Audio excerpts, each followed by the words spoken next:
I am Praveen Jangid और आज के इस वीडियो में बेटा हम पार्टनरशिप जो फर्म होती है ना, या यूं कह लें कि जो पार्टनरशिप बिजनेस होता है उसके मेरिट्स और डीमेरिट्स के बारे में बात करने वाले हैं।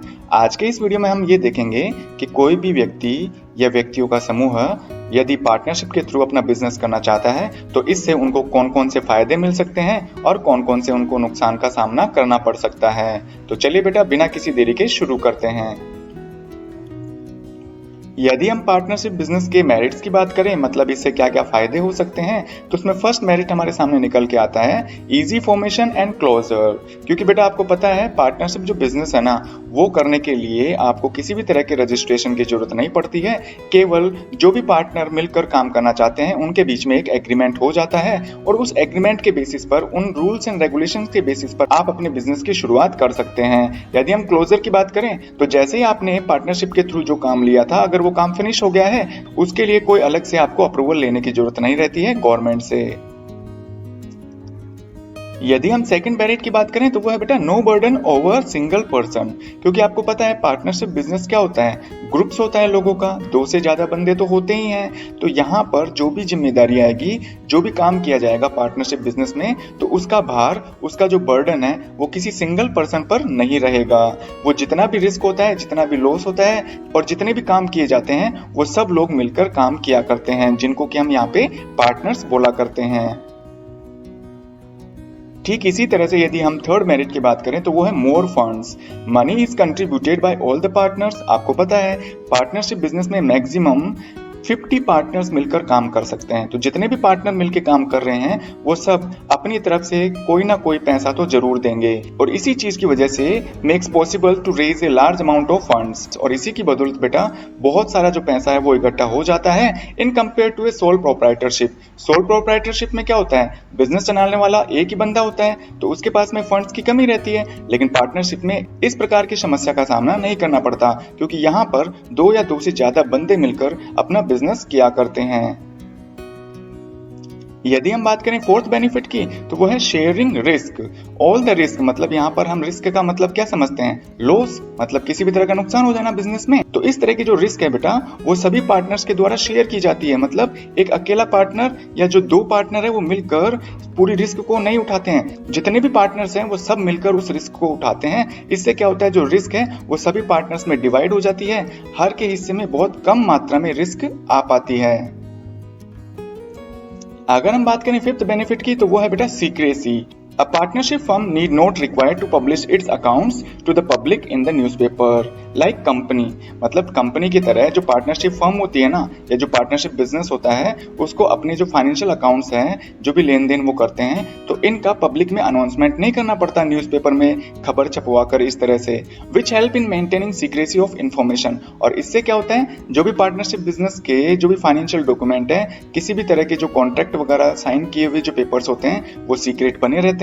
वो अपना बिजनेस किस तरह से, किस टेक्निक का इस्तेमाल कर रहे हैं, उस टेक्निक का भी बेटा बाहर के जो बिजनेसमैन उनको पता नहीं चलता है। और इस तरह से बेटा पार्टनरशिप बिजनेस की जो सीक्रेसी है वो मेंटेन रहती है।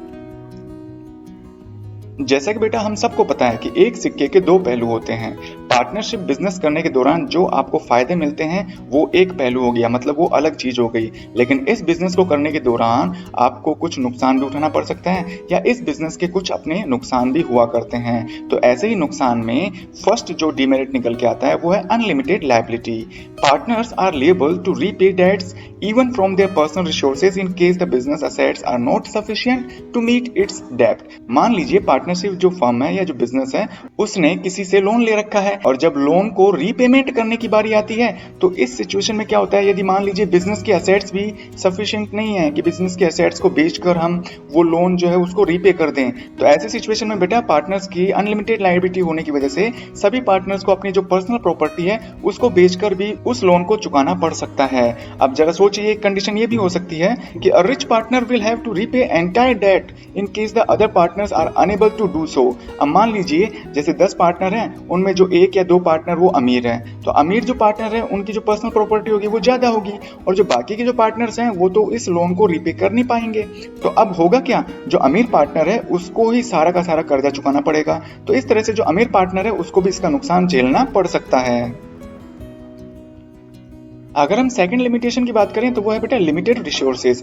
वैसे तो देखो पार्टनरशिप बिजनेस में क्या होता है, दो से ज्यादा बंदे मिलकर बिजनेस करते हैं तो पर्याप्त मात्रा में जो पैसा होता है वो मिल जाता है। लेकिन फिर भी पार्टनरशिप बिजनेस में क्या है, मैक्सिमम जो नंबर्स है ना पार्टनर्स की संख्या के, वो 50 तक ही सीमित कर रखे हैं। मतलब 50 लोग मिलकर पार्टनरशिप का बिजनेस एक साथ मिलकर कर सकते हैं, 50 से ज्यादा लोग मिलकर पार्टनरशिप वाला बिजनेस नहीं कर सकते। सपोज करिए यदि पार्टनरशिप बिजनेस चलाने के लिए 50 से ज्यादा मेंबर्स की छूट होती तो कितनी बड़ी राशि इकट्ठा हो जाती ना।